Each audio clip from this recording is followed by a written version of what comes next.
ಇರೋದು ಬಾಗಲಕೋಟೆ ಜಿಲ್ಲೆಯ ಮಹಾಲಿಂಗಪುರದಲ್ಲಿ ಹುಬ್ಬಳ್ಳಿಯ ಕೆಎಂಸಿ ಕಾಲೇಜಿನಲ್ಲಿ ಎಂಬಿಬಿಎಸ್ ಎಂಡಿ ಪದವಿ ಪಡೆದರು. ಸರ್ಕಾರಿ ವೈದ್ಯರಾಗಿ 4 ವರ್ಷ ಹಲವೆಡೆ ಸೇವೆ ಸಲ್ಲಿಸಿ ಸರ್ಕಾರಿ ವೈದ್ಯ ಹುದ್ದೆಗೆ ರಾಜೀನಾಮೆ ನೀಡಿದರು.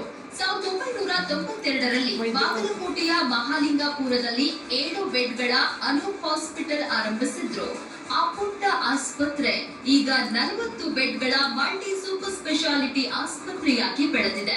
ಡಾಕ್ಟರ್ ವಿಜಯ್ ಅವರಿಗೆ ಪುತ್ರ ಡಾಕ್ಟರ್ ಅನೂಪ್ ಮತ್ತು ಸೊಸೆ ಡಾಕ್ಟರ್ ಅಪೂರ್ವ ಸಾಥ್ ನೀಡಿದ್ದಾರೆ. ಹೃದ್ರೋಗ ತಜ್ಞರಾಗಿರುವ ಡಾಕ್ಟರ್ ಅನೂಪ್ ಬೆಂಗಳೂರು ನಾರಾಯಣ ಹೃದಯಾಲಯ, ಚೆನ್ನೈನಲ್ಲಿ ಸೇವೆ ಸಲ್ಲಿಸಿ ನಂತರ ಮಹಾಲಿಂಗಪುರದಲ್ಲಿ ತಂದೆಯ ಜೊತೆಗೆ ಕಾರ್ಡಿಯಾಲಜಿಸ್ಟ್ ವೈದ್ಯರಾಗಿ ಸೇವೆ ಸಲ್ಲಿಸುತ್ತಿದ್ದಾರೆ.